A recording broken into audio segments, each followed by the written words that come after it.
from NorCal, but either way. But he's still here playing in Texas. Man, first ace, like, nothing against you. We just see a whole lot of Rob. You know, I'm sure that you're a great guy, and I'm hyped to see you playing too. You know, just Rob is a character that we're kind of a little used to. For sure. And, you know, having that matchup against Rob, you know, having the knowledge, I feel like, is important. It can help you out a lot, but at the same time, he is a character that I feel like even when you do know the matchup, it doesn't, like, invalidate him by any means. Like, unless you're, like, you know, a select few characters, like, for example, like Mario. So we're going to see Diddy Kong against Rob. I feel like both of these these characters play in a very similar fashion.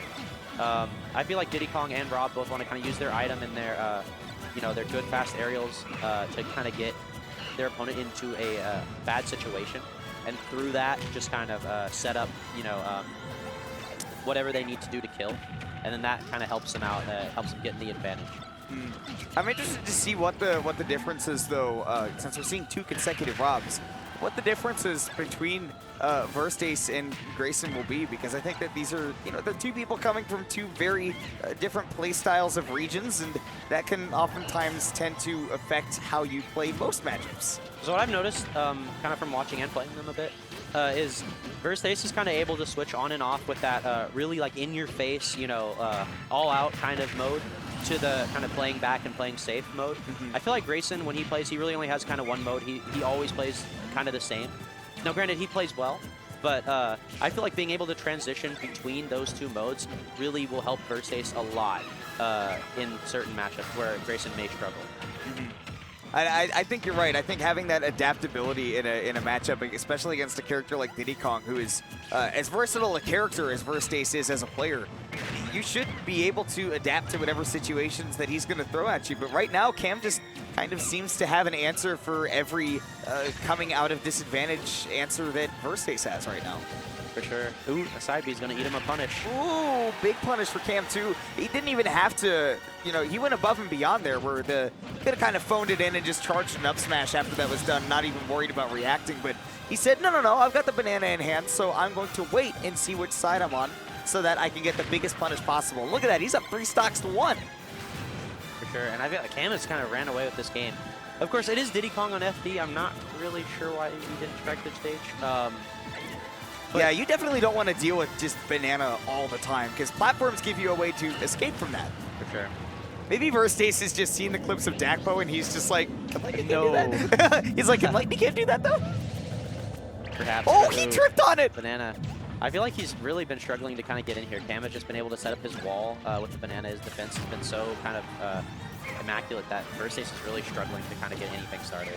It's got me curious to see what would happen if Verstace was playing with the lead and he didn't have to approach. But right now, Cam's defense is so strong because when he doesn't have to approach, you can see he'll just pull a banana and then he'll just sit there with it. And look at that, he's trying to get the barrels over onto Verstace. I think when he's at like you know, such a high percent like this, that's a really good option, because if those barrels hit, they do like 30.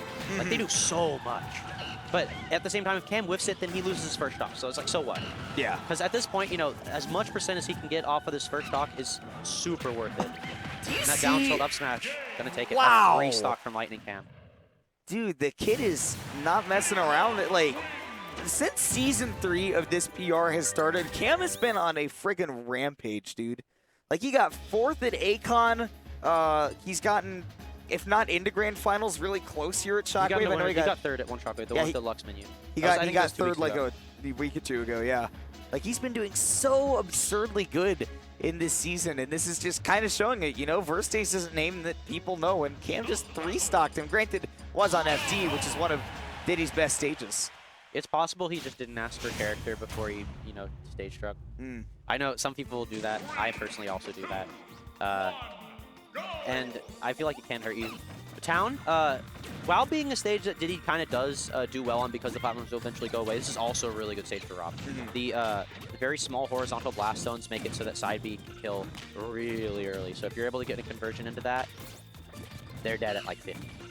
Yeah, and like even on stage, like just kind of near the ledge, you'll still kill them at like 70%. For sure. So, You know, yeah, I think it's a good stage for Versace. It'll just be a matter of, you know, Rob also has a lot of kill confirms off the top, whereas Diddy Kong can just kind of say, okay, side or top, it doesn't really matter. I'll just base it on my stage position as long as I connect this banana. I like the Z drop right there to also go into the Nair. Cam just with the quick barrels as an option to get out of disadvantage, but I think Versace was able to reset that, but in the end, Cam still kind of pushing it onto him. Cam's recoveries are always so good, and I think the reason is because he always fully commits. Like, Cam would be really good at improv because he never just half commits to anything that he does, especially his recoveries. He's so good at just saying, all right, this is what I'm going to do. I'll make it back onto stage, up tilt, into up air. Oh, the banana drops out. He hit it out of Cam's hands. Wow, that's crazy, actually. He, you know, barely escaped by on that from that down throw up there. I think that definitely would have killed him. Diddy Kong is not very light, but oh laser my gosh. snipes him right out of the barrels. And that sent him directly sideways a little bit because he was in those barrels. And now, you know what? We get to see how Versace plays with that lead, right? Because we saw that he was having trouble breaking Cam's zone, but now that he's got the lead, Cam has to do the same thing against a character that is also really good at controlling the stage. I mean, you put it that Rob has a little bit of those same aspects that Diddy Kong does with the putting up the walls and setting up the projectile games. And look, all of that's gotten him 45% already. For sure. Being able to kind of run it back and get this advantage state has really shown that I think he's very good at adapting to how Cam's playing. Like, he knows Cam's on the ground. He's being able to use his gas to kind of get around, not land in any like super bad options. But I feel like what he could struggle with is definitely like kind of getting out of those like super fast moves that Diddy has. Did you see what Cam just did, by the way? That he took what Rob normally does. You don't want to be between Rob and a gyro, right? Like you were saying in that earlier match. And Cam just did the same thing. He was like, you don't want to be between a Diddy and a banana. For sure. Versace using that down tilt grab. Nice Cam mash. mashing out though. Only at 100, you know, not going to be in a real danger there. Oh, the down tilt's across the stage and does get it, but the sour spot at the back here. Cam with all that damage. You know, Cam now is sitting at 130. He knows that he's already at kill percents on a grab, so he goes, hey, if I take some damage from my barrels, it's worth the 25 or so % that I'm putting onto Versace here. Ooh, that was a commit to the kick.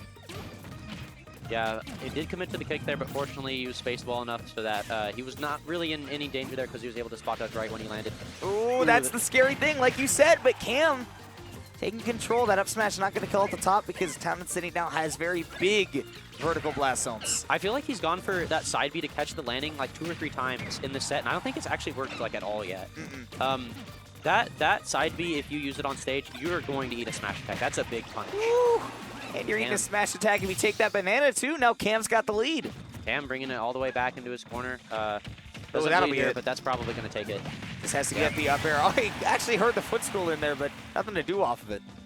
Yeah, now it's back to an even game. I feel like whoever takes the lead quicker in this match will definitely have a lot more momentum.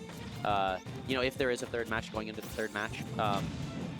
But right now, like when the platforms go away, I feel like it's way harder for Versace to kind of get anything started because, you know, you can kind of stutter your gas in the air and just kind of, you know, mess around up in the sky. But like when you're actually landing against Diddy Kong, like that is so hard to get around that banana. And even then, like when he was trying to use the down tilts, like you accidentally picked up the banana and that just kind of messes him up anything he wants to get started.